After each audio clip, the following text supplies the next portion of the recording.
Good evening. Thank you so much for coming. My name is John Santoro, for those of you who may not know me. We are so glad to have you here this evening for one of our continuing education programs for our board members.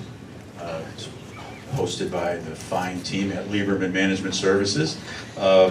We have with us this evening Carla Kennedy, our CEO, who's in the corner, blending in with the... She said I'm wearing gray, so you can't point me out tonight. And all of our fine regional directors who are here, if you can please wave. I think Judy's going to introduce you later, and several of our managers that are here as well.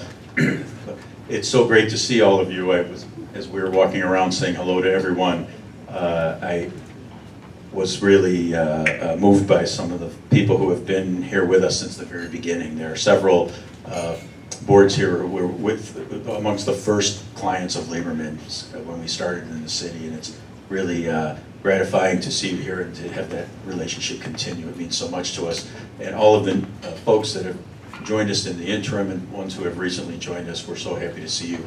We have a really great program for you tonight. We hope you enjoyed a few cocktails beforehand. Judy Ziner, our Vice President of Operations, is going to introduce the evening and our speakers, but thank you again for coming. We appreciate your business and your relationship very much. Thanks, John.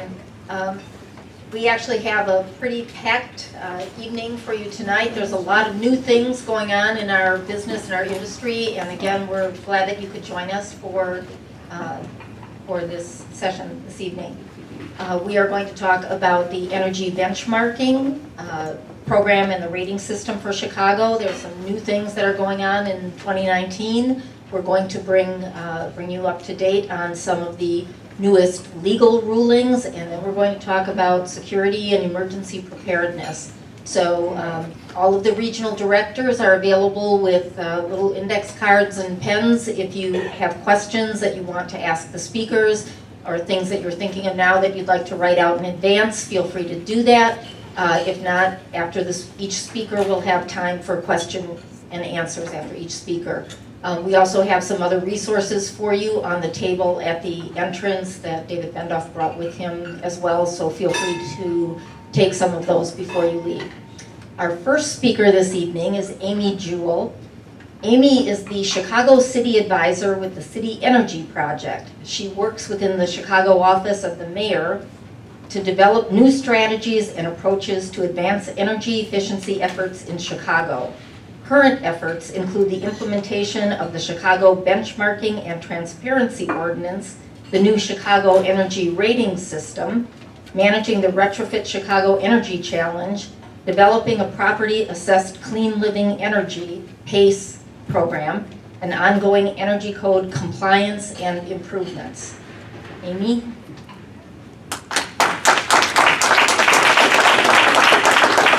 Thank you so much. Thank you for the invitation to come here. I'm so excited to be here and talk to you about one of my favorite topics, energy benchmarking, and some of the new things that are coming down the line.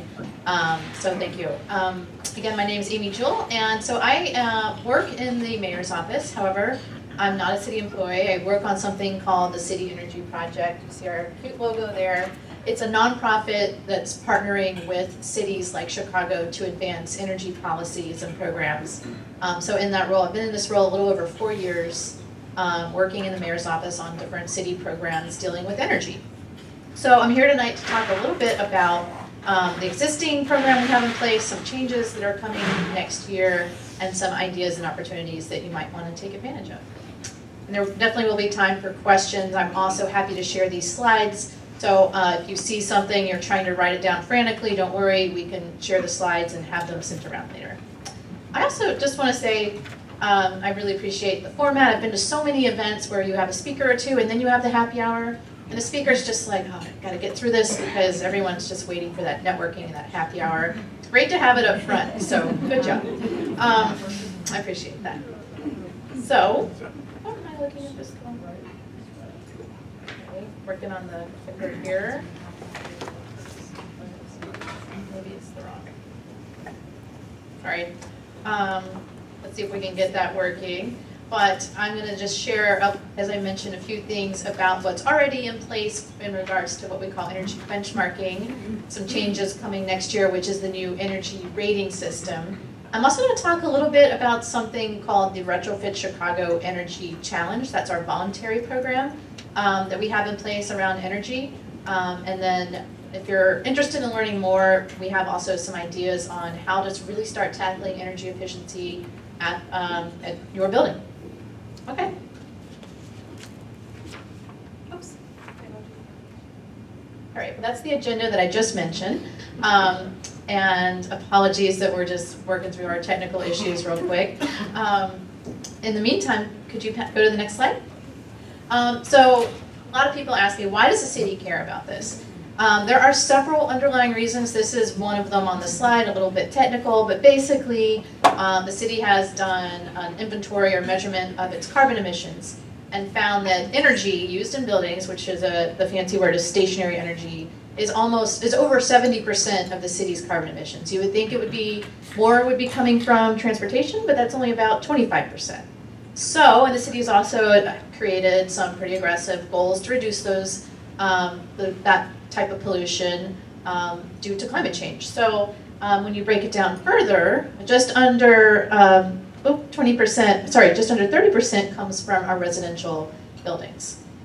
So in order to hit those climate goals, the city really has to address energy efficiency, not just in commercial buildings, but also the residential building stock. I think that it's not on the slide here, but there are other reasons for these types of initiatives. The city sees it as a way to encourage local job growth of really good, clean jobs. If someone were to really address energy efficiency and maybe upgrade lighting, look at chillers and boilers and things like that, you can't outsource that. You have to hire someone fairly local to do that work, and that's kind of a job growth opportunity that the city sees. So those are some of the reasons why Chicago as the city cares about this. That's a little background information, but moving on to the next slide. What we're really talking about tonight is the city's energy benchmarking program. So how many of you have heard about this? Maybe you're aware of it. Okay, maybe about half looks like, which is good. This has been in place. It was passed by the City Council in 2013. So it's been in place, it started implementing it in 2014, although the residential properties weren't phased in until 2015. Basically what it requires in a nutshell is that large buildings over 50,000 square feet have to report their energy use, measure and report it once a year to the city. There is another step that's required every 3 years on top of the reporting annually to do some additional data verification. I'm going to talk about that a little bit more later because that's actually a really important step.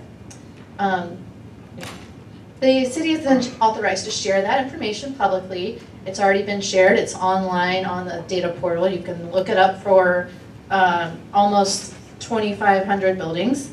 And then in addition to that, the way it's done is through a tool called Energy Star Portfolio Manager. This is a free online software tool. It's pretty easy to use. I kind of think of it as kind of like Facebook for buildings. You create a profile, you put in really basic information, like pretty basic stuff, like how many units are in the building.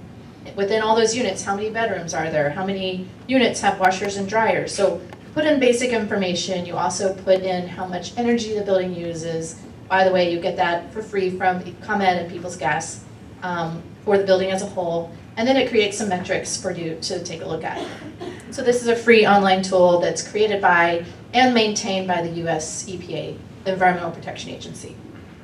So that's how it works. If you are part of a building that's 50,000 square feet or greater, you're probably already doing this and have been doing this for a while now.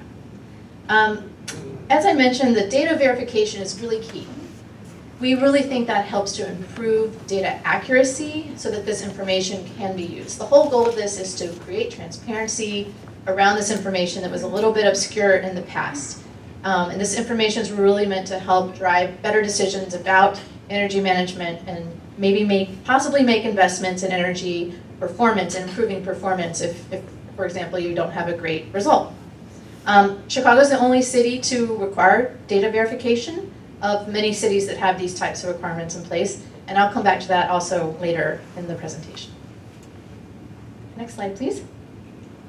So a little bit about our findings. We don't yet have the 2018 results. We're working on them and we hope to publish that before the end of the year. So these are results that are about a year old from last year.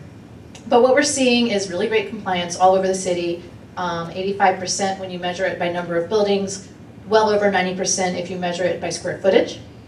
We're also seeing, I think, probably the most important result is that over the years, that buildings that do this on a regular basis do start to see energy improvements. The act of measuring and reporting energy use just elevates this issue, and then you start to see things you maybe wouldn't have seen before, or start to pay attention to this and look for those opportunities to save energy. And so on the whole, on average, these properties that do this on a regular basis are saving energy and saving money.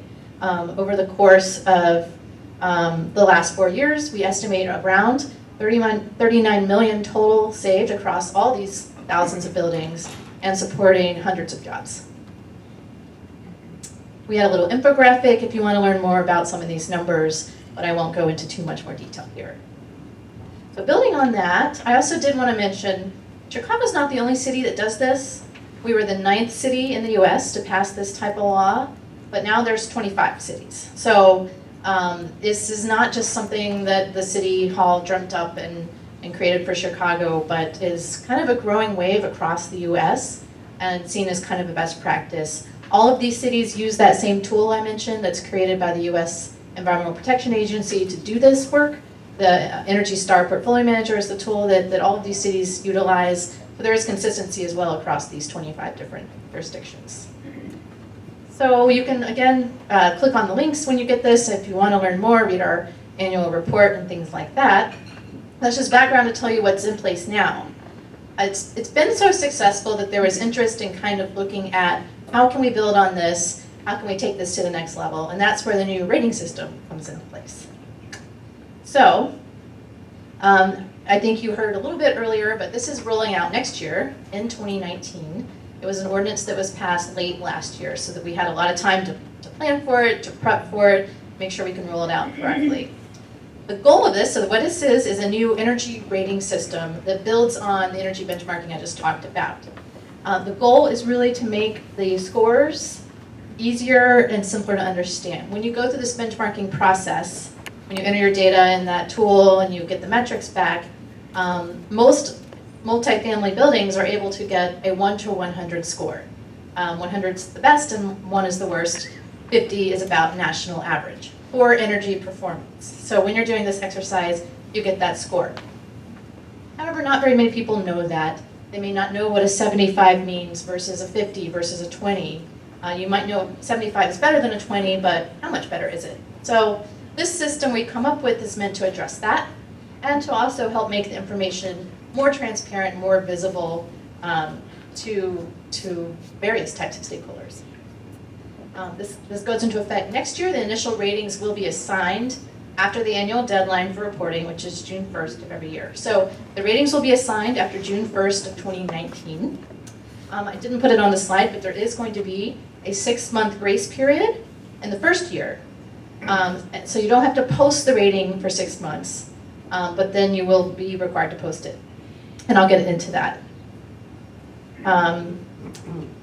And then, so going back to the original goal, to make this simpler to understand, what is this going to do? We take that 1 to 100 score and translate it to a star rating, similar to when you go on Amazon or Yelp and there's a rating for a product or a business. We're going to create a between 0 and 4-star rating based on those 1 to 100 scores.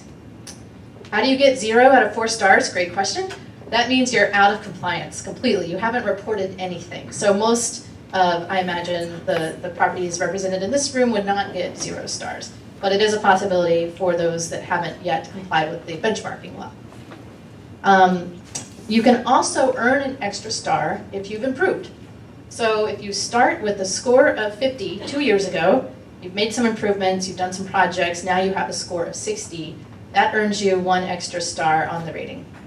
However, you're not required to make any improvements at all. And then there are a few buildings, possibly mixed use, that are not able to get that 1 to 100 score due to technical reasons. They will still get the rating, and it'll be based on looking at energy use per square foot and comparing that to national medians. We also allow half stars. So it will be between 0 and 4 stars, but there will be half star increments. So you can see the scale on the next slide, I believe. So again, 0 stars means you're out of compliance. That means you haven't sent the city your annual report with your energy use. Again, I don't think that would apply to anyone here. 1 star, then you can see the scale here, but again, it goes from 1 to 100, and you get assigned between 1 and 4 stars. It does match, of course, the city's flag, so that was the design behind that. This is what it looks like. So you would get the rating. This building got 2 out of 4 stars. It says down here your EPA Energy Star score was 45 out of 100. That's the basis of the 2 stars that you would then get on this placard. And then once this has been assigned and you get your rating, this happens once per year, then you would be required to post it on site in a prominent location.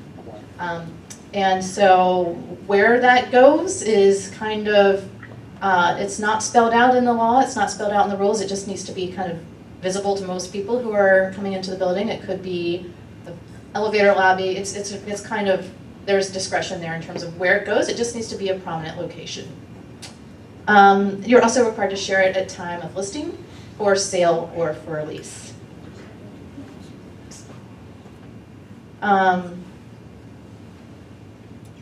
And then that's really intended just to, again, raise the awareness of these issues, of this type of energy information and performance to various folks who are, of course, living in the building, possibly renting units in the building if that's allowed, and then possibly considering purchasing a unit in the building. As I mentioned earlier, it doesn't require you to make any improvements. So you are in full compliance if you report every year. Doesn't matter what your score is, if you post your rating every year, then you're not required to increase your score. It's encouraged, of course, but you're not required to do so. Okay. There's a few additional provisions. The city will also start posting water data. There's no need to report it because the city owns its own water utility. The city owns that data. So we're going to look into our database, pull that data, and publish it for each property that's required to do the benchmarking. So there's no action required, but just so you know, that would be posted on the city's website, again, starting next year. And there are some exemptions available. For the regular benchmarking, there's a new exemption. This would only apply to apartment buildings. If a building has been sold, there's a 1-year temporary exemption. There is also an exemption to the rating system for rare issues or properties that really have a hard time making energy improvements for various reasons. And again, this is all rolling out next year. So I have a little bit more background because I know this might raise some questions on what is the score? How do you get the score? And also, my #1 question I always get is, I'm in an old building, what if we have a terrible score? So this is addressing that second part. So this is showing actual data in the city of Chicago. These are the older buildings on the left, and the newer buildings on the right, and this shows the average 1 to 100 score. And this is over 1,000, this is all multifamily, and this is over 1,000 buildings. This is both condos and apartments. However, they're all multifamily buildings. As you can see, the older buildings are not necessarily doing worse, and in some cases are doing slightly better on average than some of the newer buildings. So we haven't seen this actually penalize older buildings at all. This is actual data. So I think every building is unique and every building has different opportunities for improving energy, but what we've seen is older buildings are not penalized under this system. And then on the next slide, how do you get the 1 to 100 score once you enter all that data in the tool? Again, I want to mention this is all happening on a software that's created and maintained by the US EPA. It's not actually controlled by the city of Chicago. We use the software because it's best practice, and we didn't see the need to create our own tool when a great one already exists. So we use this Energy Star tool, and they are the ones that create this 1 to 100 score. However, it is a scientifically rigorous process that has been vetted and has been around for over 20 years, so we do have faith generally in these scores. The way it works is there is a national representative survey, in this case of multifamily buildings. The US EPA then creates a model, a statistical model that kind of predicts what energy use would be for different buildings in different regions based on climate and other factors. They then compare your actual building use against what would be predicted by their model, and that's how they create the 100 score. It gets very technical, but it is based on a very rigorous technical process. And that's been, again, vetted by different experts and has been approved in the past since it launched over, I think, 15 years ago. That's where the 1 to 100 score comes from and how it's generated in the software. On the next slide, with that, I wanted to kind of then try to think through, now that you have all this information, this is all rolling out next year, what do you do if you have a score that's not so good? So here are some top level ideas of where you can get started if you want to really start addressing energy performance in your property. Number one is just understand where you are. How many of you know the 1 to 100 score for your building? I see some hands, but it's okay to say you don't know, it's fine. I mean, this hasn't been highly visible to everyone, and that's kind of why we're doing the rating system. So find out what the score is, just see what the number is, that's kind of step one. Step two is to dive deeper into the data. ComEd and Peoples Gas have free programs where they'll come and they'll actually help you improve energy performance. Sounds counterintuitive, why would they do that?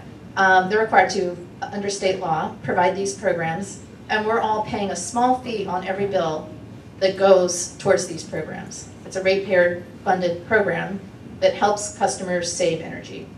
So if you're interested, they will come out for free. They do something called a facility assessment. They'll actually walk through the building, look at the major systems, look at the low-hanging fruit, and they'll even create a report, send it to you or to your property manager, telling you some ideas for ways to save energy. They also have different rebates and incentives for different types of projects. So that's where we typically tell people to start. Most of those programs are free, and they provide different financial incentives as well. Training. So there's lots of different types of training available for the bigger properties that have a building engineer on site. There might be training opportunities for that individual and his or her team. But there's lots of different options, and we have, at the end of here, I've included a link once you get this document electronically where you can see a list of different training ideas. A lot of savings can happen through somewhat easy operational changes. There might be some controls that were tweaked and haven't really been optimized. And once you go back and look at those and update them, it's a pretty easy way that you can find that possibly saves energy. So there's things like that that training can help uncover. And then finally, take the challenge. So we have something called the Retrofit Chicago Energy Challenge. It's a voluntary program, but I think offers a lot of interesting opportunities. So on the next slide, a summary of this program, and then I'll wrap it up. Again, this voluntary program, so not required, but we now have 90 buildings that have joined across the city, and it's an energy challenge. The idea is that you create a baseline and you set a goal to reduce your energy and get better than that baseline. And so the goal is a 20% reduction in 5 years. So if you join today, you have 5 years to hit that 20%. There's no penalty if you don't get it because it's a voluntary challenge program, but it's an aspirational goal. The cool thing about this is you can set your baseline up to 2 years in the past. So if you just did a really great lighting project last year, you can set your baseline right before that, and you can count that towards your 20% if you want. And then, as I mentioned, we already have, I think I put 89 on this slide. We just got one building that joined today, so we're at 90 buildings now. I'm hoping to get to 100 by next year. And cumulatively, those buildings have saved about 15% energy use. Some of them have hit the 20%. I have one building that just hit 35%. So we know that it's possible. Those stories are out there, and the case studies are out there. We have some more links and resources here. There is a property, I think I can mention it, that won an award last year for hitting the 20%. That was a Lieberman managed property, so we were really excited about that. And if you're interested, I can share more about how to join that program. It's free. So that's basically what I wanted to cover today. There's my contact info if you need to reach me. I'm happy to answer questions as well.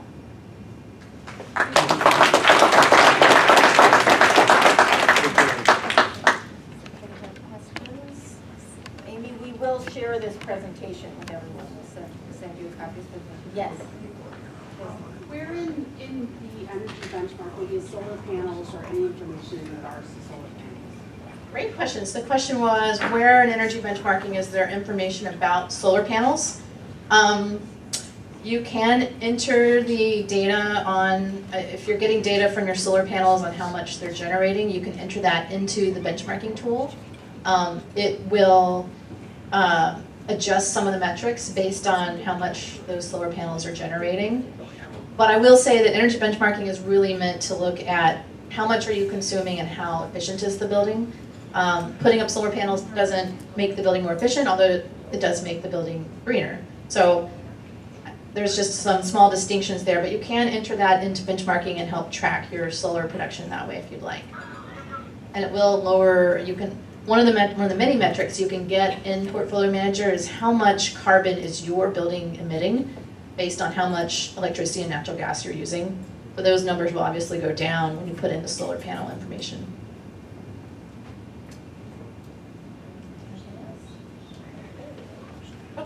One more question. Just an observation and just your thoughts. It seemed like the building that has the best energy efficiency, or the group that did, were buildings that were built prior to 1890. I found that very interesting. And I was wondering if it's just because they built it better at that time, or any thoughts? That's a great question. First of all, there's not that many. I don't know the exact number, but I think buildings over 50,000 square feet from that era, we're talking less than 25 buildings. So there's not that many. The sample size is small. Typically, you're not going to have a ton of windows and glass. Newer buildings that are lots and lots of glass tend to be less efficient. So yeah, the building styles and construction methods would be part of it, going back to that era. Honestly, we don't fully know the reasons, but those are some of our guesses. For office buildings, I have lots of different ideas, but for multifamily, it's a little harder because the uses are pretty similar from an old building to a new building. Good observation, though. Thank you. Is there one more? Oh, sure.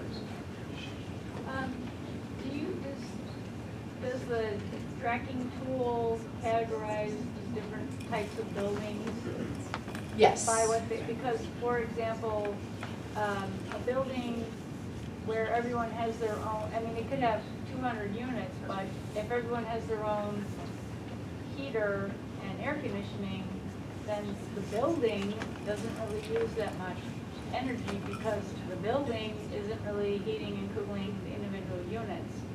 And so the score can be really high because it's really only counting the common areas versus a building where it has a boiler and chiller that serves the whole building isn't the same. So for energy benchmarking, you're including all the energy used in the building, including tenants' bases.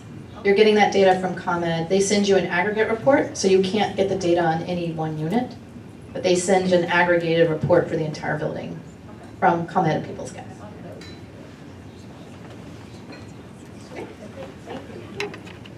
Thank you, Amy. Again, I think this is important. We're all in budget time right now, and the whole concept of energy. Thank you, Amy. Now next, David, we have to stop meeting like this. They're supposed to stop changing the laws on us all the time. For many years, things were kind of quiet, and it's just been kind of crazy this past year. So David Bendoff is our next speaker. He's a principal at KSN Law in Chicago. He's a highly accomplished Common Interest Community Association attorney. Along with being a frequent educational resource on condo and homeowner association law, David is a well-respected business and civic leader. He's held positions with many business and community organizations, including chair of the Condominium Law Subcommittee of the Chicago Bar Association, president of the board of directors of CAI Illinois chapter, David's also served on the Buffalo Grove Board of Fire and Police Commissioners, the Long Grove Zoning Board of Appeals, and is the president of his own homeowners association. So David's here to bring us up to speed on what's happening now.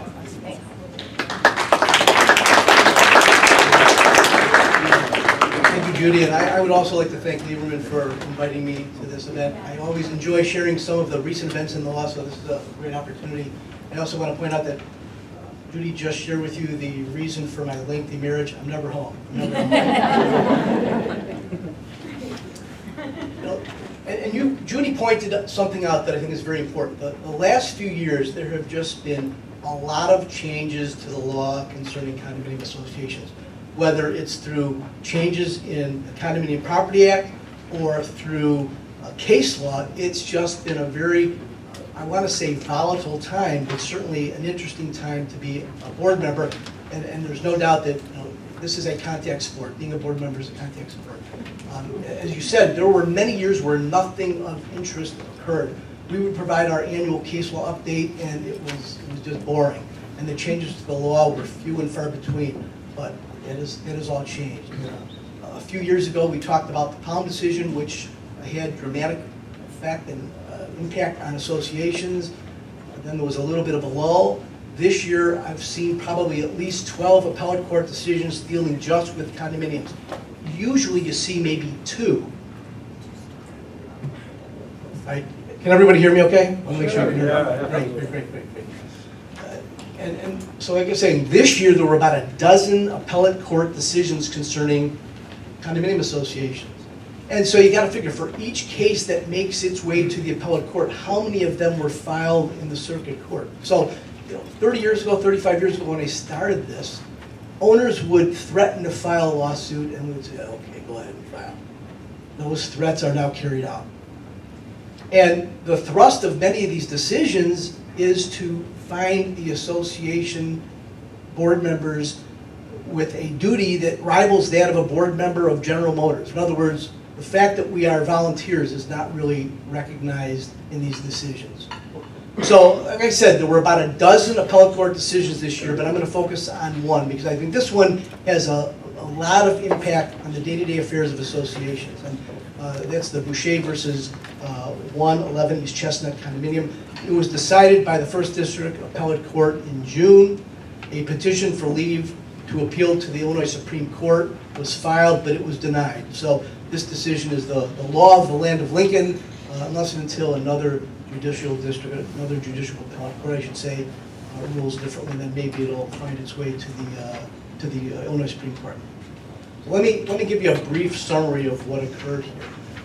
There was a unit owner who on multiple occasions had interactions with board members, managers, unit owners that were less than civil. This individual on at least 2 occasions used profanity in dealing with the property manager, was highly critical of the manager, and was considered in general rude and disruptive in the dealings with the manager. So as a result of this, and by the way, the association's declaration included the typical language that we find in most declarations that we rely on a lot to deal with these kinds of events, that is that no owner shall engage in conduct that's noxious or offensive or is an annoyance.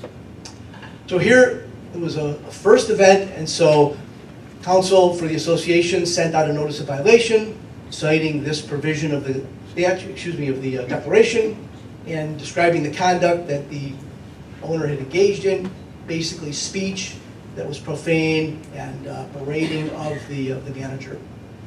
That went out shortly thereafter. There was a repeat incident, and so a second notice of violation went out to the owner, pretty much on the same basis, relying on this provision of the declaration, and then citing conduct essentially involving speech that was berating and profane, etc., to the manager. So thereafter, the unit owner requested a hearing, because the goal of this was to levy a fine, but in order to levy a fine in a condominium, you need to give the owner a notice of the violation and an opportunity for a hearing. So the owner did in fact ask for a hearing.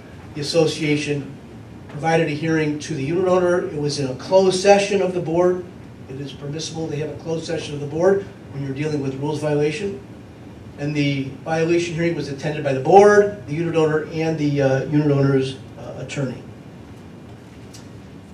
At the hearing, the attorney for the unit owner requested all of the evidence that the board had in connection with this violation. The board denied that request to the attorney. Now, the board did something that I don't necessarily suggest we do, and they videotaped that closed session. Following the hearing, the attorney for the owner requested a copy of the video and audio tape made of that closed session, and the board also denied that request. Ultimately, the board then levied a $500 fine against the owner, $250 for each of the two incidents, and then the owner filed suit against the board. Again, similar to Palm, where there was next to no dollars involved, this case involved $500, and it ultimately wound its way through the appellate courts and could have easily ended up in the Illinois Supreme Court.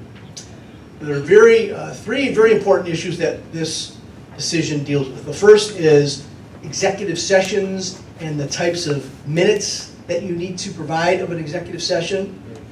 Another issue is the availability of the evidence that the board is going to use in connection with that hearing.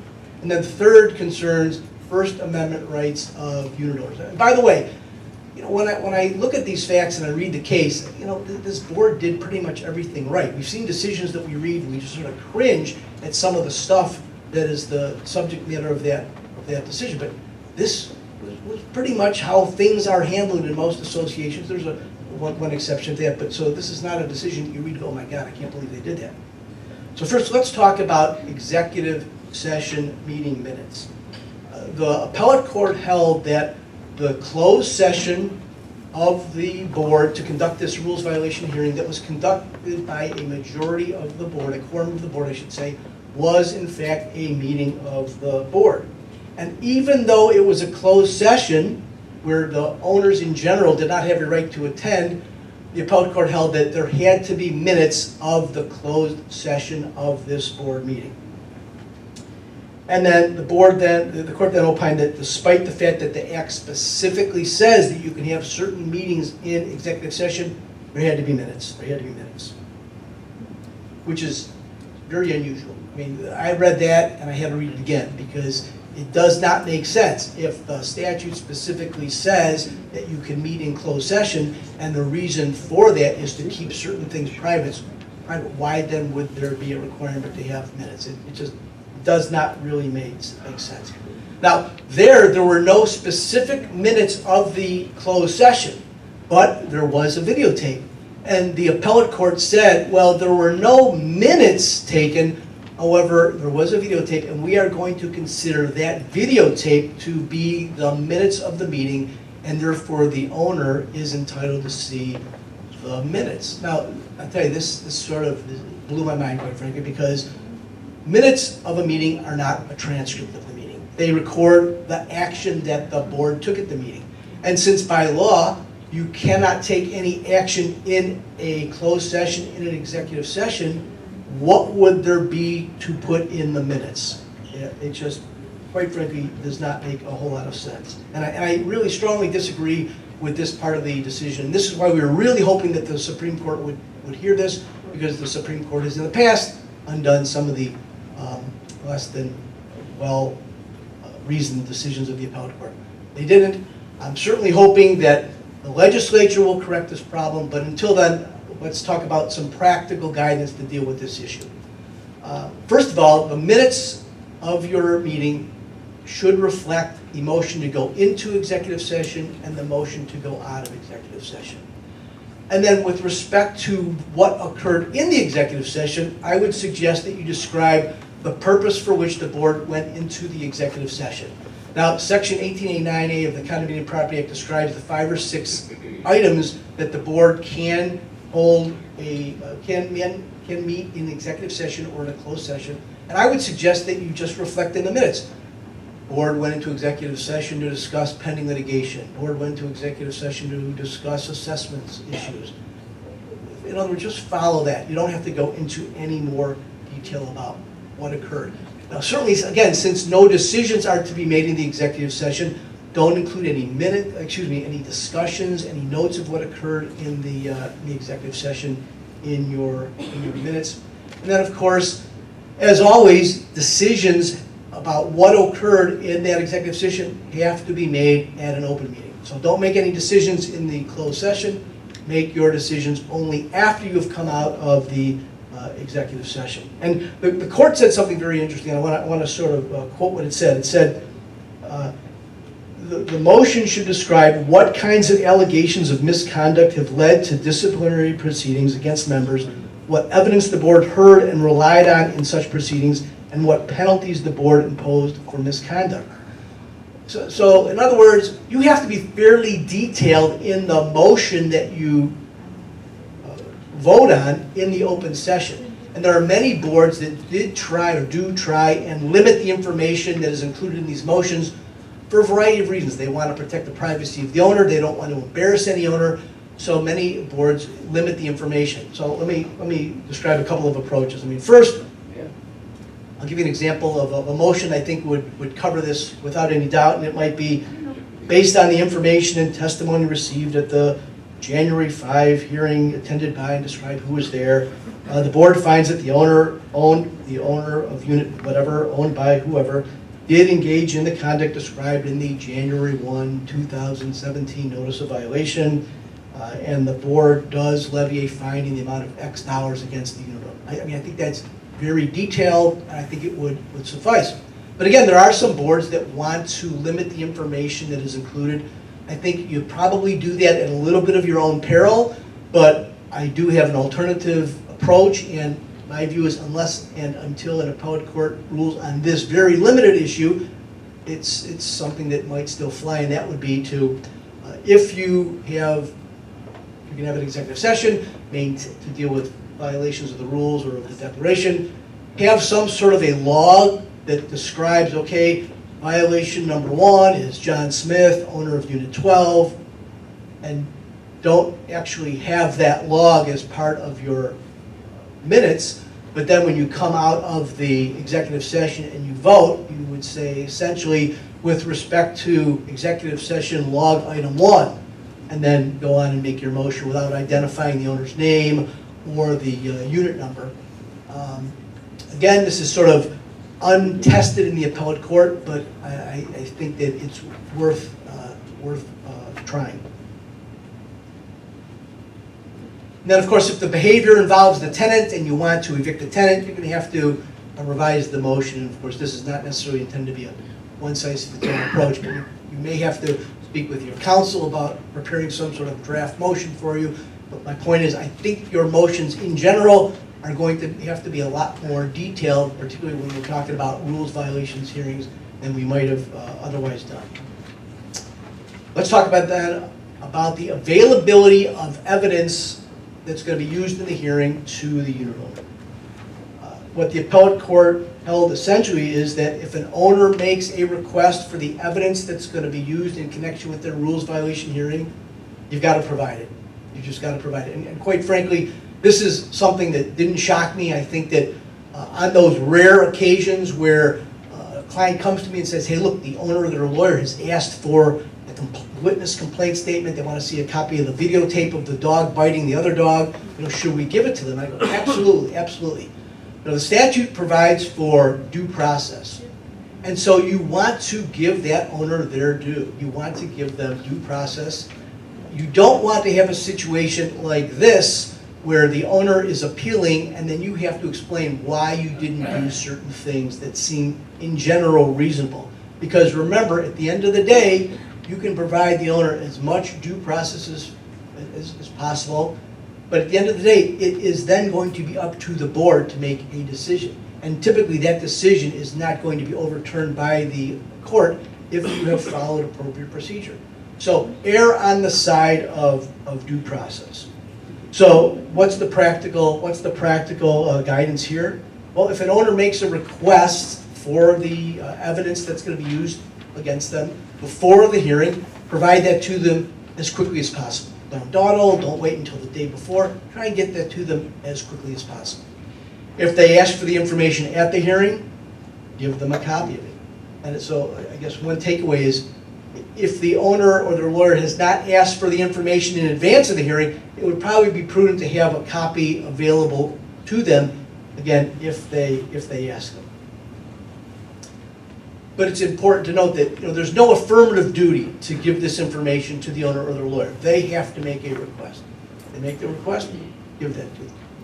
And one of the things that this decision makes me think about, as well as this limited issue, is what other types of due process issues should we really be thinking about so we don't end up in a battle with an owner about this issue. And that is, I've got a couple of suggestions. First of all, if you have received witness complaint statements, some associations want to use those exclusively as the evidence to be used against an owner in the hearing, because oftentimes the complaining owner doesn't necessarily want to participate.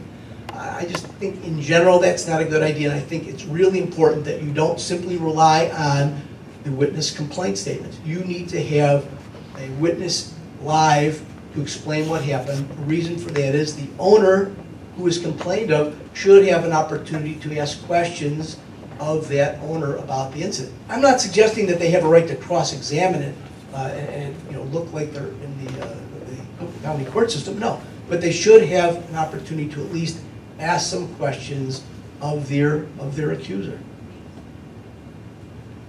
We see situations from time to time where the conduct concerns the tenant of the unit.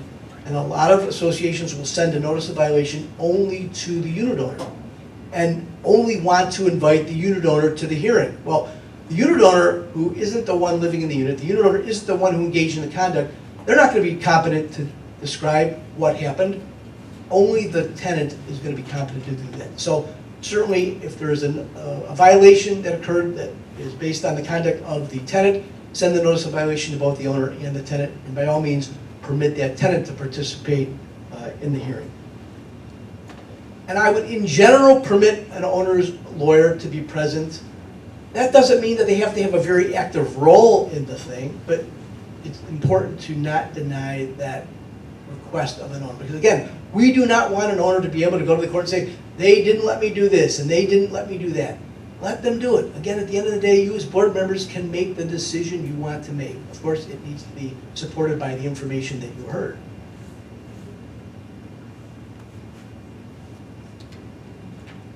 And by the way, when it comes to the role of the lawyer, again, I've gone to some of these hearings where no one knew the lawyer was going to attend. If I know in advance that the lawyer for the owner is going to attend, I give them a call and explain to them what their role is going to be. Some associations limit the role to, okay, you can counsel your client, but that's it. Others say, well, you can maybe provide some sort of general commentary and maybe ask a couple of questions if you don't think that your client has. But it's not a full-blown, these are not trials. I mean, these are not trials, there's no cross-examination. I've seen lawyers where the owners come in with a stack of questions, and I just put an end to that just immediately.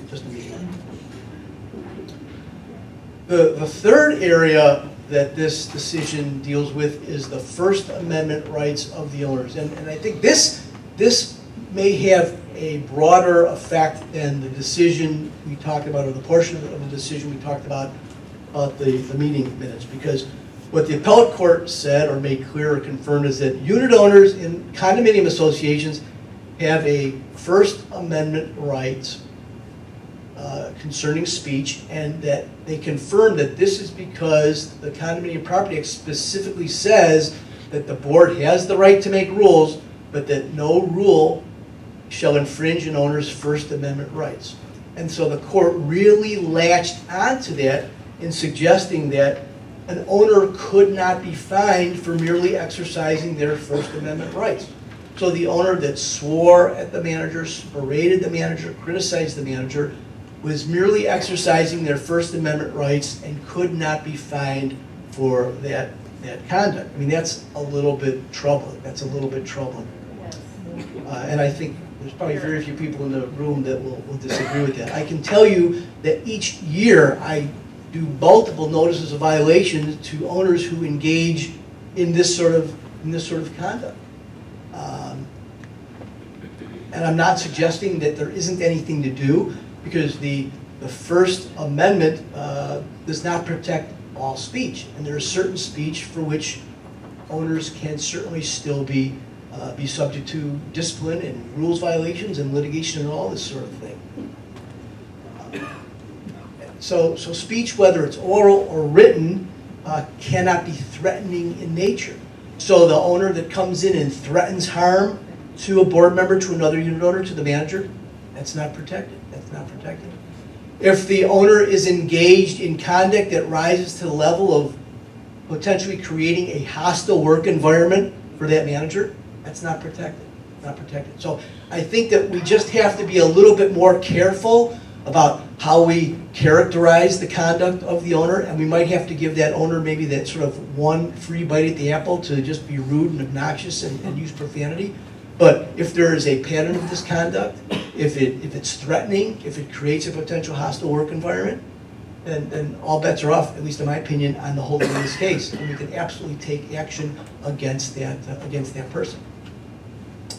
In addition, there are times where an owner, his conduct doesn't necessarily rise to the level of violating the declaration, that it's not necessarily obnoxious, it's not necessarily offensive, but the communications, be they by phone, email, or coming down to the management office, are so frequent and time consuming that we just can't permit that. So the First Amendment, again, it doesn't protect all speech, and reasonable limitations on speech is protected. So boards can't invoke reasonable restrictions on the manner in which a unit owner communicates. So if you have one of these owners that sends out 50 emails a day to the property manager, comes down to the manager's office 3-4 times a day, and again, even if they're not hostile, even if they're not abusive, it's just, I can't get my job done because you're constantly here, I don't think it's a problem to impose some sort of a communications protocol involving that owner. So we've had many a situation where what we do is we say, hey, look, unit owner, you can communicate with the board, you can communicate with the property manager, but it's got to be in writing and communicated to the manager or to the board through regular mail. Now, some associations will permit the owner to communicate by email, that's fine. And so that's going to be the communications protocol, but from now on, you cannot come down to the office, from now on, you cannot email, from now on, you cannot phone. The only exception is if there is a true emergency. And we've done this frequently and with pretty good success, I mean, there are some owners that push back, but that's when we would start getting a little bit more aggressive with the nature of the notices of violations that we would issue. So, as I indicated, although the Supreme Court did not hear this case, and this is the law of the land of Lincoln unless and until, I'm really hoping and confident that the legislature will address some of these things. The Chicago Bar Association's, their season is going to be starting shortly, and I got an email about some proposed legislation. I don't think it was about this, but I certainly expect the Chicago Bar Association to take certainly an active role to protect board members, other unit owners, property managers against this decision. So, importantly, this really only, at least the First Amendment issue, only really affects condominiums. Other types of associations, I would take the position that since there is no statutory right like there is in a condominium association, that you can be a little bit or a lot more aggressive in dealing with abusive owners in other types of associations. That's that's it on that issue. I'm going to hold the questions on that case until the end because I do want to talk about another law that is going to be in place, and that's the Ombudsman Act, which we've been talking about now for 3, 4, or 5 years at this point. But it's finally going into effect. And this was a law that was adopted many, many years ago, but because of lack of funding, the legislature kept kicking the can down the road. But now it is actually going into effect January 1 of 2019. Let me explain a little bit about what that does. This law was adopted several years ago that required the creation of the ombudsperson, the Office of the Illinois Ombudsperson. And for many years, again, there was no funding for that position, so the legislature kicked the can down the road. However, what the legislature did, what I should say that what the governor did, I should say, they moved a person from one position to another. So it didn't cost the state one dime because it used an existing person to become an ombudsperson. So they have in fact put some things on their website, some training materials. So if you want to go look into what training materials and what information the ombudsperson has established, go to their website. But more importantly, the issue that will probably have the most day-to-day impact on associations is that effective January 1 of 2019, each association, each condominium, each common interest community association needs to create a complaint policy and a form upon which owners can make complaints to the board, so that owners can complain about what you are doing, but only with respect to the very limited issue of violations of the Condominium Property Act. If they want to complain about any other thing, this is not what this ordinance, what this statute covers. So just a couple of things. This policy needs to be adopted by January 1. It needs to include a policy that describes what the complaint procedure is that unit owners have to follow. It has to describe by when a decision of the board needs to be made. That decision of the board on these complaints needs to be made within 180 days after a unit owner files their report, and that, within 180 days of the date that the owner files their complaint. The final report needs to be marked final. It has to be marked conspicuously final. However, not until July 1 of 2020 will there be a form in which these complaints will actually be heard. That is, the ombudsperson will not be hearing any of these complaints until July 1 of 2020. And I can only imagine the number of complaints that they're going to have to look at during that 18 or so month period. What's really interesting, though, is that although this policy needs to be in place by this January, and complaints will then be heard in the middle of 2020, this statute will automatically expire in July of 2022. So it's going to be very interesting to see if it is expanded. A lot of associations have to unfortunately, well, let me put it this way, a lot of associations each year, because it's like the sky is falling, many associations have each year, when the can got kicked a little bit further down the road, have established these policies to just stick them in a drawer because they were not going to be needed. Well, now, this is not a drill, you will need them.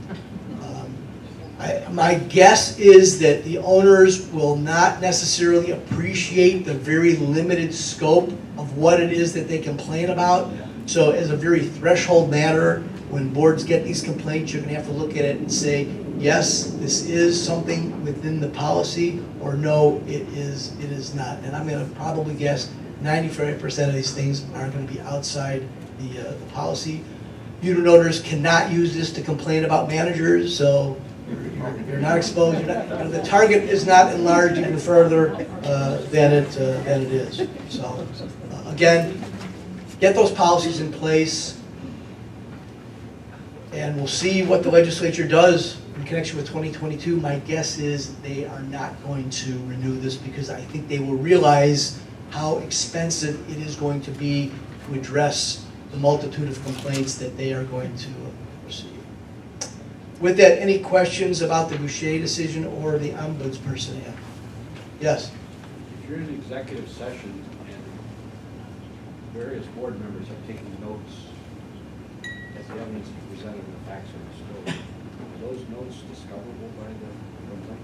I think they could be. I am a proponent of do not make notes. Do not make notes of what occurs in the executive session. You know, I was sort of very surprised by the outcome here. So the very conservative approach is do not make notes. Do not make notes. Now, let me just say this. If you are in an executive session because you are meeting with counsel about a matter that is privileged, I'm confident that you could make notes of that discussion, but on your notes make it very clear that it's a discussion with counsel, and then those are not going to be discoverable. But otherwise, the notes that you made, look, if the videotape of the meeting was available, then I suspect so too could a court reason that an individual board member's minutes notes could be discoverable, particularly if there is an issue about the decision and what the board thought about when they made the decision. If you've got some notes that reflect that process, at very minimum, there's going to be a battle about it. So just avoid the battle by not making notes. What if you make the notes simply to recall what's going on at the meeting, then destroy the notes? I think there's some risk. There's some risk because we are in an environment now where destroying those documents could be deemed to be the destruction of evidence. So, here's what I might suggest, and this is what I do when I go to a lot of meetings.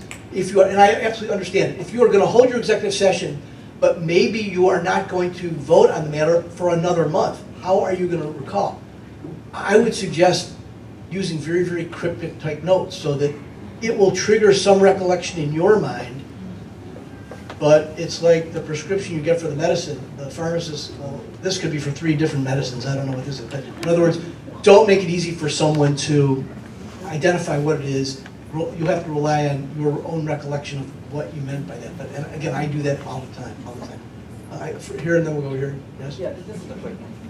When a homeowner has a complaint, they want to sue, and there's a lot of talk about the appellate court. Is that where it starts? But then there are layers to court. No, State. that's a good question. Let me just discuss briefly the circuit court. Can you trial. repeat what the question was? Sorry. Yes, the question was, we're talking about the appellate court, and the question relates to the layers of the court system in Illinois.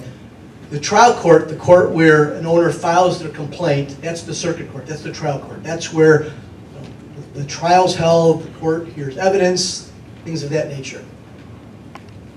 Once the court makes a decision at the trial court level, then the party who did not like the outcome can appeal to the appellate court. If the appellate court makes a decision that one of the litigants doesn't like, they can then appeal to the Illinois Supreme Court. The question, I believe, is it here, and then we'll go back over here. Here? Yeah, I'm referring to your document over here where it says executive session meeting minutes. And I'm referring to the part that says the board needed to produce copies of the minutes to any owner that requested them pursuant to section 19 of the Act. Correct. Does that mean that if there is an owner who isn't involved in the executive meeting, who is not involved in it at all, can still request copies? That's exactly what it means. Isn't that a bit of an invasion of privacy? Well, that's why I'm stunned by the decision entirely. But that's why I think you have to avoid, first, don't videotape. But make sure that the minutes that you do produce, that is the minutes that reflect what happened in the open meeting, are detailed enough so that what the court essentially said is that the owners have a right to know what generally occurred in these meetings, what decisions the board made, and what was the basis of the decision. So that's why, and I realize it's impossible to write down what I said in terms of the sample motion. That's why it is absolutely critical not to take detailed minutes of what occurred in the executive session, because those are now going to be available to every single unit owner. Could the board be held liable by releasing information of this nature by the person who is involved? The statute says the owners are entitled to it, so no, you're going to be protected by that. You're recommending essentially one set of minutes, the meeting minutes for the open meeting, but having carefully crafted language for the topic used for when recess into executive session, Right. and a more detailed motion. In the open In the meeting. open So session. so So your it's really minutes only should say, one set of minutes, motion to not go into two. executive session, made by, seconded by, approved. The board is going into executive session to discuss pending litigation. Is going into executive session to discuss employment matters. Any of the 6 items that that section 1889A permits. Then when you come out of the executive session, you make your motion. But there's no separate minutes of the executive No, session. no. I would not. Let the appellate court say that this guidance is wrong. Next you, and then we'll go to the back.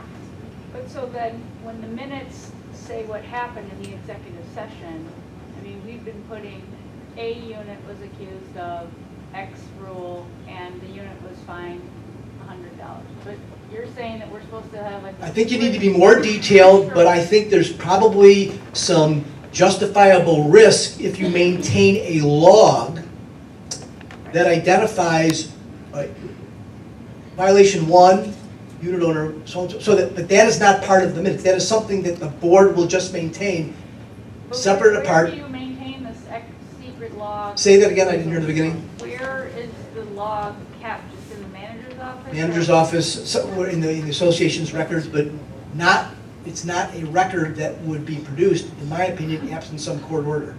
But so as long as. I'm not suggesting that's the best approach, but that is an alternative approach. But if the minutes just say a unit was fine, whatever, as long as the manager knows which unit that was, it's okay? Well, maybe, again, this is untested, but what I'm suggesting is that this decision seems to say that the owners are entitled to know all of this stuff. So anything that you put in the minutes that includes less than all of this stuff, there's risk.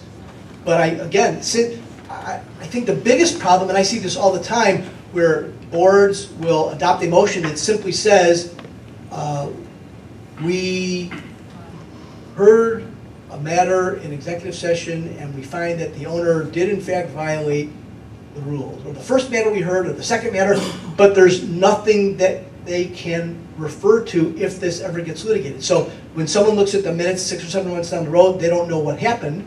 And if that ever gets litigated, there's no backup to support what unit that involved.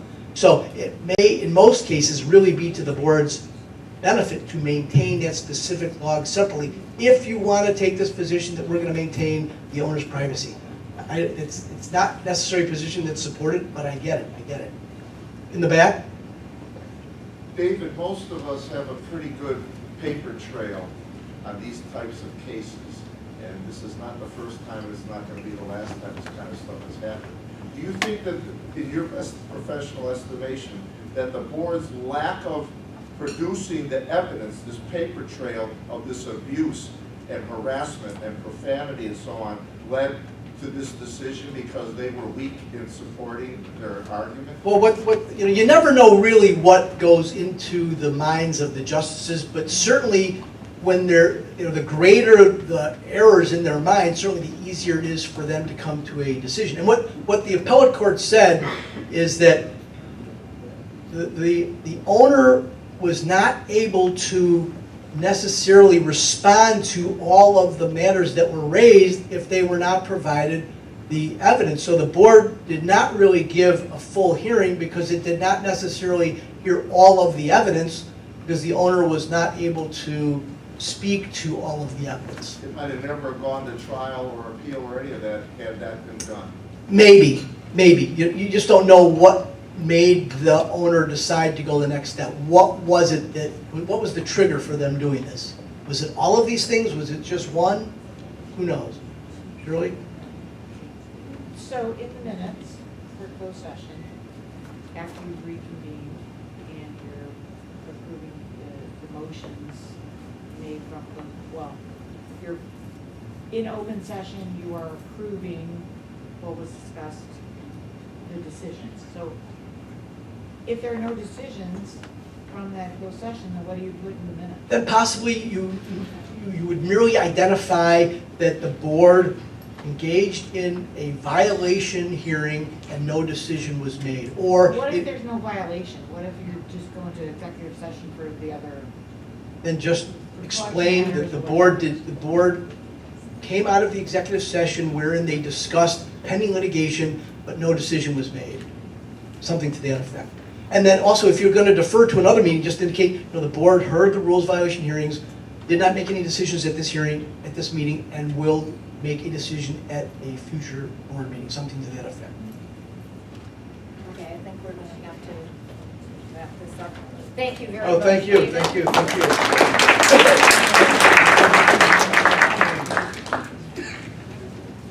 And for the managers and regionals, we'll be talking about this a lot more going forward, but we just wanted to make sure that all of the board members here were aware of this change. It's a pretty significant change, both on the meeting minutes, and if you already haven't, we're doing a tracking on which associations have their ombudsman procedure in place. So that will be on your agendas very soon if you haven't taken care of that yet.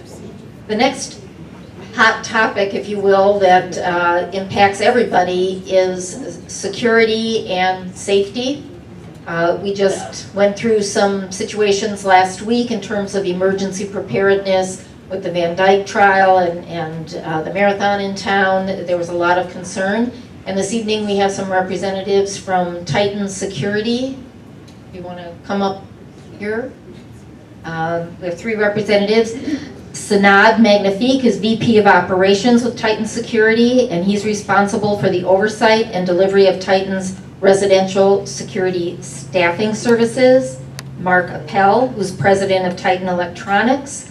He has 35 years of experience with integrated electronics and security systems, and his role is to work directly with clients to ensure that their design concepts will realize their strategic vision and meet the specific needs of each property. And Tom Henke, who's Director of Emergency Management, and he evaluates detailed risk and vulnerability assessments, as well as creating site-specific emergency operations plans. He deals with a lot of references and assurances to prepare properties to handle emergencies. So this is our team from Titan Security. Thank you.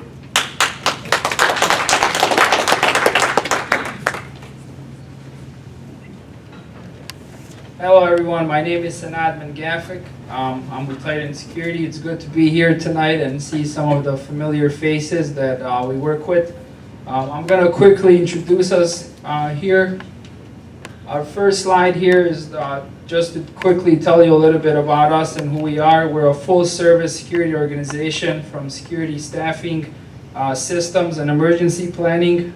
We are the largest security provider that's in Chicago land area.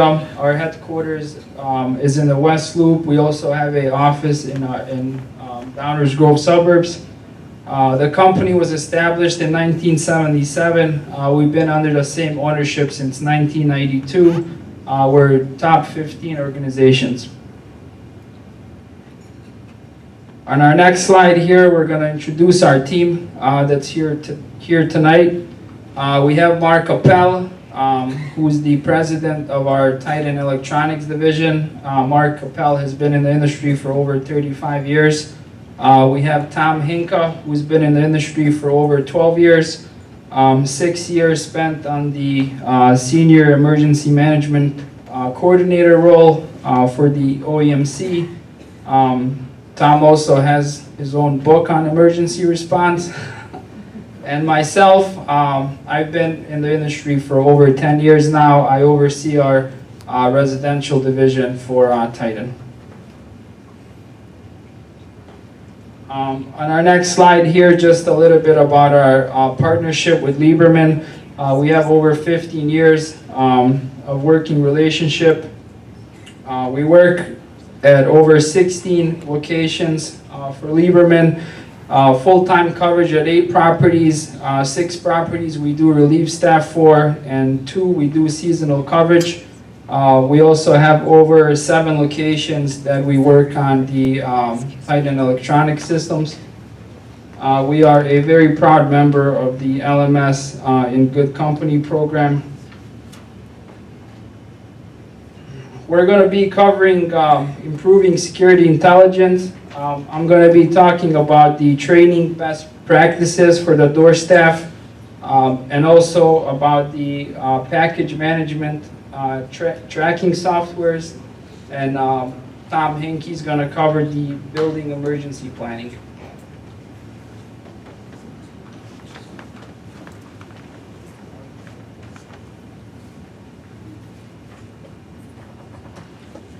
Good evening. Thank you very much for inviting us to this opportunity here to speak in regard to the trends within the security systems industry. It's really quite a challenging time right now within the security systems industry. A number of things that have been in place and have been used for the last 20, 30 years are all being exposed to extreme technology progress. And so what I'd like to do is take a look at the 3 major areas associated with the security envelope associated with many residential buildings. The first one is that of access control. many of the buildings that you're involved with right now have their first generation or have a electronic access control system. And what that has historically meant is that you issue a card or you issue a key fob to the residents. They use that to go to particular doors where there's a card reader and they gain access to the facility. Well, I'm afraid that's being turned on its head within the security industry right now. And basically what is taking place is that rather than using a credential, which is being issued by management, what is now being exposed to the marketplace is smartphone-based applications that actually allow you to not have a physical credential, to have a device, which the majority of us are carrying around. As a matter of fact, I know some individuals that are carrying 2 of these devices around with them now. But basically, there's an application that is available that is a virtual credential that allows you to use your phone to gain access to the actual secure doors, secure areas, secure parking, secure amenities of the facility itself. So this is something that is becoming very heightened interest. There are certain portions of your residential population that is going to be very interested in this. They're going to be the technocrats that are going to say, oh, I've been waiting for this. I've been asking for this. This is what I use at the office. This is what I use at the different business associations that I'm involved with. And then there's others that are going to be technophobic that are going to say, no, wait a sec. I want to stay back in the key fob era. I'm more comfortable with the key fobs. I'm going to be resistant to change. And so the beauty of this technology, this virtual technology, is that the card readers that are associated with it will read either a key fob or it will read a virtual credential. So you can have any blend, any type of mix that is so appropriate. Now, I'm going to project a little into the future, but basically what some organizations are actively considering right now is no credentials. Now, we've all heard of biometrics. We've heard of the use of some unique human attribute. Fingerprint, hand geometry, facial recognition. There's units that read the vein pattern of your wrist. There's iris type of recognition. There's retina patterns. I mean, it's extreme as to what's out there. But the majority of those have been very expensive technology, have been very slow technology, have been very fragile technology. They're not meant to go on the outside of your building. They're not meant to go into a environment like the Chicago weather, both the hot and the cold portion of our weather pattern. But I will have to admit that I've seen 3 attempts at bringing biometrics to the access control marketplace. And each one of them, they said, oh, this is the newest, greatest thing. It's going to take the marketplace by storm. And it always bottomed out at about 1/4%, 0.5% of the whole marketplace. Well, I'm happy to say that because of the introduction of Intel and a number of new processors and new cameras that are available, facial recognition is real. It is, for the first time that I have seen it, it is fast enough, it's reliable enough, and it is not, doesn't require extremely well-lit areas, extremely specialized type of environments. So not maybe in the residential community, in maybe another 3-4 years, the facial recognition will be coming to pass. But in effect, what we're looking at is that there will be no credentials. It is going to be your face that is going to be actually a 3D version of your face, or a transdermal mapping of your face is what is going to be recognized and allowed access into particular areas. So the access control marketplace is that I was originally introduced to 30 years ago or so. That was all based on handing a credential to an individual, and they have to carry it around with them, and they have to make sure that they have it available to be able to present or badge to the reader. That concept is leaving us all right now, and that is something that you might want to consider, or maybe you're getting requests from your board members or from your residents for that type of technology. Another technology, another subsystem that we need to make mention of is that many of your buildings may have what are called telephone entry type systems, standard telephone entry systems, which is an audio type of system. You go up to the exterior door, you go into the vestibule, you go through a keypad sequence, you go through a scrolling type of action, and you initiate a telephone call to the individual in their unit. These telephone entry systems have been around for 50 plus years. They're all audio based, but in the last 3 years, there's a brand new technology that's available out there. As we are all becoming used to, we're looking for not just audio communications, we're looking for audio and video type of communications. So there's brand new video intercom type of systems that allow not only an audio two-way path to take place, but also a video representation, a video signal to be sent to the smartphones of the residents. This isn't going to work on landlines. This isn't going to work on flip phones, if anyone has a flip phone still in their back pockets. But basically, this is kind of the next step in regard to telephone entry type systems. This also allows individuals to receive those communications from visitors, from relatives, from delivery personnel, no matter where they're at, because now it isn't just going to the particular unit as the old door stations used to work, or to a particular landline phone number, which was only within the unit itself. It's now going to the actual cell phones that the individuals are carrying with them. And this is being installed in the newest of the apartment buildings that do have this type of communication that's taking place. So anything that's being built in the last 3 years or so, this video intercom concept is taking place. There's been a number of associations that have upgraded their existing technology to include this.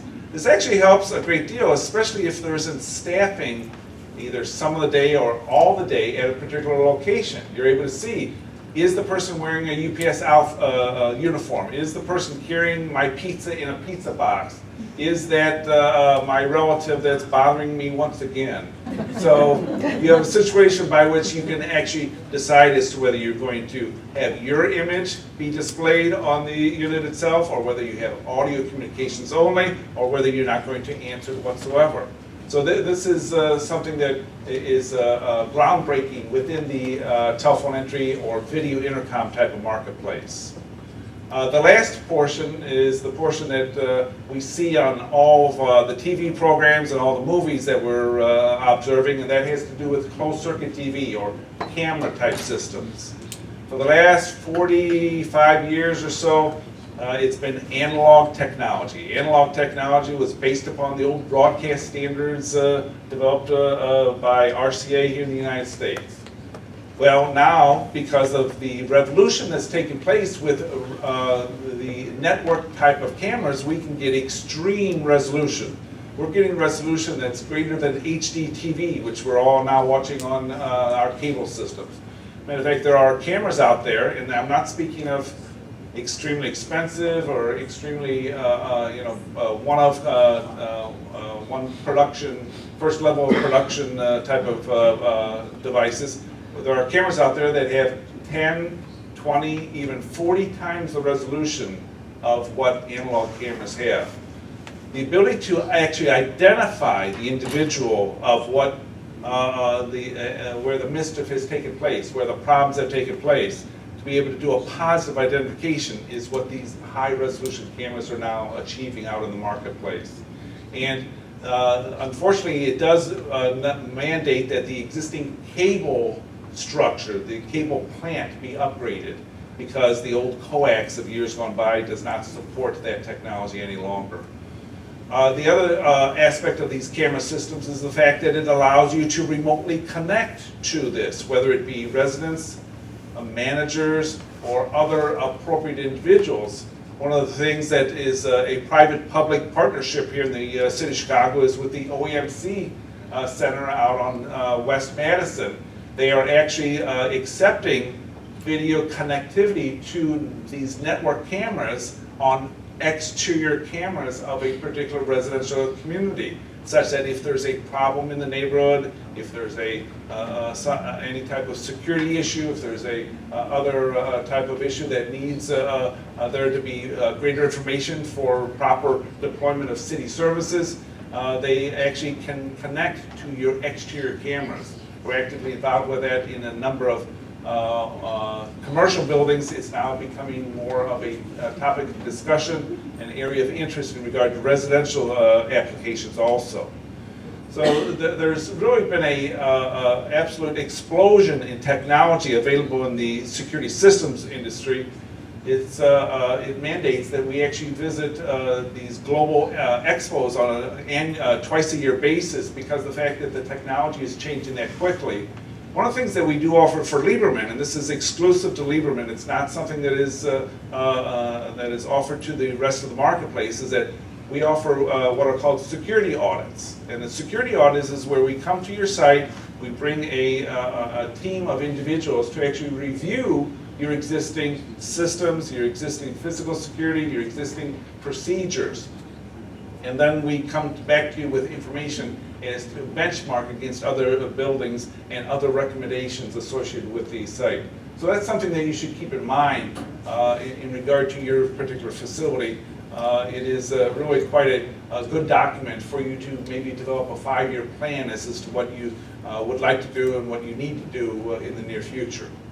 Those are the types of systems that, technologies that are changing that we wanted to at least make reference to in an open environment here, but we can explore each one of your facilities if you're so interested. There's a number of individuals that are available for that type of information. At this point, I'd like to introduce Tom, who's involved with emergency policy, emergency preparation type of activities.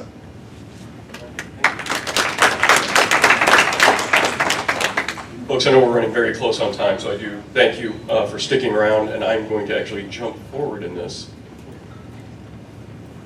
to take a look at my piece of the puzzle, which is really emergency planning and preparedness for your particular facilities. So I'm just going to run through these bullet points very quickly and then turn it back over to Sanad for some summation on sort of the holistic security piece. So again, my background is in emergency management with the City of Chicago, and then working in both the private sector and the nonprofit sector, doing security for individual facilities. So I think it's very important to understand there is code out there that is very, very important. Just as our legal friend spoke about earlier, there are certain things that we are all subject to. One of those is if your property is over 80 feet above grade, it does not matter what type of property it is. It can be a football stadium, it can be an apartment building, you must have an emergency plan, according to the City of Chicago. If you do not have an emergency plan, you are subject to a pretty serious fine, and certainly not something that us as a security company or Lieberman as a management company would really want to see occur at one of our properties. So I can't emphasize enough, 80 feet, it's essentially how the city defines a high rise. So regardless of how you reach 80 feet, if you reach 80 feet, it's absolutely mandatory that you have an emergency plan. So that's the quick and dirty version on code compliance. It's a fairly lengthy code. It's chapter 13 of the city code that is available online if you want to do a quick search via Google or another search engine. You can look at chapter 13 of the city code and we'll talk about emergency preparedness. That's the most important piece. If you're above 80 feet, you gotta have a plan. Risk assessments are the beginning of that plan. So risk assessment is really the foundation that everything else is built upon. Very similar to what Mark talked about, we can come out and do a security assessment. We can do a little bit deeper, we can do a full risk assessment, which is all hazards. So that's not just security specific, that would look at things like fire, flooding, extreme weather. Do you have a consulate next to your building that could present an exterior security risk? Things of that nature. So that risk assessment must be done, it must be honest. You can have professionals come out and do it. You can do it yourself, work with your management at your particular facility, and just be honest with yourselves. What can hurt us? That's really what we're looking at in the risk assessment. What can do damage to our building, to our people, to our reputation? And we need to be very honest about that and then go attack whatever those issues are before they get us. Site-specific planning is the next piece. Once you have that assessment in place, once you know what can harm you, you can think of things to mitigate and counter those hazards and those threats. And that's really what an emergency plan is about. How are we going to counterpunch? How are we going to defend ourselves? How are we going to be more prepared? And how are we going to mitigate or lessen that damage if it does come to pass? So that's really what comes down in a site-specific plan. The first responder guides, as the name implies, you may have heard these referred to as 8-pagers or BOMA books. They're all the same thing. It's basically a quick binder that you're going to hand to that first responder when they come in the door. If you honestly have an issue at your property and you have a fire captain walking through the door or a police sergeant walking through the door, this is what he or she wants to be handed. It's going to be your emergency contact list, it's going to be basic floor plans, it's going to be where your emergency systems are located, where's the fire pump, how do you get to it, how many gallons per hour is it, where's your fire panel, who's the manufacturer, what's the model. These are things that a fire captain or a police sergeant are going to want when they're coming in your door and they've got an honest emergency on your property. So that's really what's included in a first responder guide. And then the last two are very closely related. These are essentially things that you can reference either preparing for an incident or in the moment. So they're thinner, they're skinnier, they're more purpose-driven. Quick reference guides could be something, a two-sided card that your building engineer carries that talks about, hey, here's the 5 bullet points you should enact if you have a fire situation. Hey, here's the 6 bullet points you should act if you have wind damage to the structure. So those are great, and they also often work as training aids. And so your building staff, if you have folks who are floor wardens within a residential structure, obviously residents can be a part of that solution. They can be a part of that as well with the quick reference materials and with the training guides. So this is not a sales session. I have samples of all that stuff in the back if you'd like to talk to me. I just want you to know that those are available out there, and it's really, really, truly important that you know you need a plan in place if you're over 80 feet, and then you can do a self-assessment. You can really take a look at your building and do a lot of this yourselves in partnership with the management of your particular property.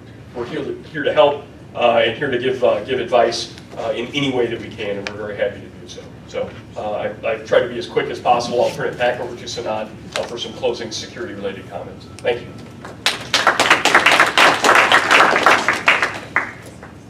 We skipped a couple slides here that we definitely want to cover when it comes to door staff. I'm learning residential every day and learning how we can support our door team. But one thing that's really important is that we have the proper training in place for the team. It's very important for them to understand what the rules and regulation book state. So we work with many of our properties where our managers read the book, I read the book, and we develop post orders and front desk procedures that reflect those procedures. So that way the door staff can effectively handle situations and understand what the real building rules and regulations state. We rolled out customer service training classes which can help team provide that level of customer service that the residents are expecting. We also prepared emergency preparedness classes to help the team understand how to handle a elevator entrapment, a slip and fall, how to document incidents, how to handle access control, active shooter, building system, public relations. So we do have a lot of these courses available. Please use us if we can help you, but it's very important that we have the right program in place for our door team so they can successfully be at the front desk when we're not there with them, so they clearly understand what the expectations are. Next hot topic for residential, of course, is packages. We always hate when we get that email that one of the residents are complaining that we lost their package. Now we're working with over 110 residential buildings now, and about 30 or 40 of those are apartment buildings that are new buildings in Chicago. And of course, they have all the fancy package rooms and package systems and all these package lockers. They don't work that well. The vendors are still trying to get used to those systems. A lot of vendors like Amazon and UPS and FedEx are refusing to actually spend the time and enter each package into the system. So what I would strongly recommend for buildings that are bigger that can afford to have a package room, I would definitely suggest that you do add a camera in that package room. I would suggest that you get away from paper and pen. There's a lot of package log systems out there that are very inexpensive. We work with a couple of them that we implemented at a few of the Lieberman properties. That's an easy solution. If you have a building that doesn't have a package room, I would strongly suggest that you still put a camera that's going to oversee the lobby. Usually the packages are left where the mailbox is, located, so it's very important to have a camera overseeing those packages. As you can see on the news every day, there's something out there where someone, ran into the building and stole a package. We do a lot of investigations on missing packages, and it's really important that you put those measures in place so you can go back to your resident and explain, on this date at this time the package was delivered, this door staff member signed for it, it's on camera, it's tracked. The package log system, and some buildings use Building Link, which is also a great tool, or Concierge Plus. All of those are great because the residents will be notified when their package is delivered and everything's properly tracked. So those are some of my recommendations. Please ask any questions that you may have, since we do have these issues come up all the time, and I can tell you some of the best solutions and how we handle certain situations.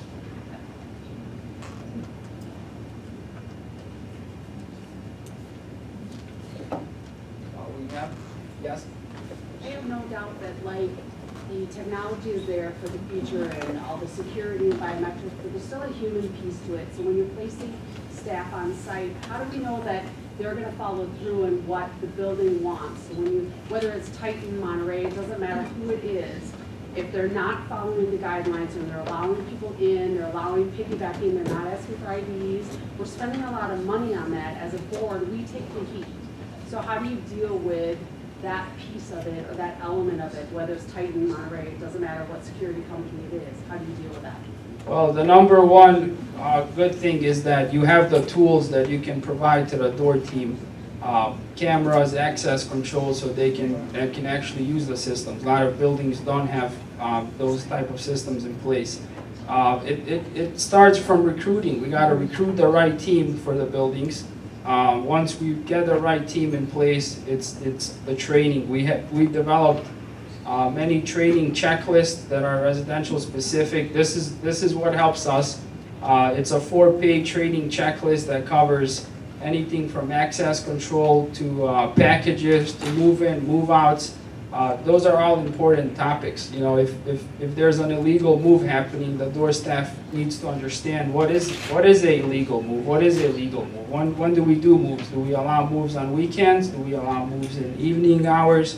So those are all important items to discuss. And yes, the training does happen. The staff member may train 2 to 3 days, but it's also ongoing training. Some of the topics I had up here, these are all ongoing topics. We can't train someone once for those 3 days and then expect them to just know this stuff for next 3-4 years. It's good to get together with the team every quarter, every month. Month may be too much, we're all busy, but every quarter it's important that we get together with the door staff, tell them what they're doing wrong, and be hands-on to make sure they get the support and use those tools. So it's kind of like day-to-day management, and I know it's hard, but that's how we do it, and it's been working well for us. No. But when it's quarterly, that's not enough. When it's a daily occurrence that somebody's letting somebody piggyback in, they're not asking for IDs, they're on their phone, when you say there's no phone, how do you deal with that? How do you deal with that as a supervisor? So we as a company, with the managers we work with, we built a lot of layers of support from schedulers to day-to-day management to myself. Our property managers will forward any complaints to us immediately. We're going to investigate it. We're going to come to the building. We're going to talk to the door staff member on the spot, coach them, train them, counsel them, whatever is needed. But if it's an ongoing issue, that means that person's a wrong fit and they need to go. If they don't understand that, hey, this is the building expectations, and you just have to handle the issue when it happens. One thing I hate the most is, when we have like 10 issue with the door staff member, and then we find out when that 10th issue happens. Like, let's handle it on that first issue, so that way we can get out, we can talk to them, we can document it, we can understand where we sit with this person. But if you're having ongoing issues, and they clearly shouldn't be there. That's how I look at it. I don't mean to be harsh, but They either get it or they don't.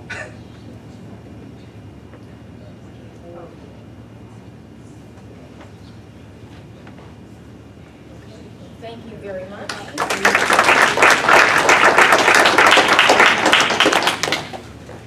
Again, there's a lot, this is a broad topic, from technology to day-to-day services. Take advantage of the security assessment if it's something that your association is considering, maybe upgrading or changing your entry systems. And again, communication between yourself and your management staff and your on-site staff to be aware. I think this is really a critical area of, everyone wants to have a secure home, and I think it's important to kind of keep up with what's happening in terms of technology. So thank you again to our speakers. And thank you all for coming this evening. It was our pleasure to host this. If you have suggestions for other topics that you would like covered in these meetings, please let us know. Just let your regional know. They'll get the information to me and we will follow up on those. And thank you and have a good rest of the evening.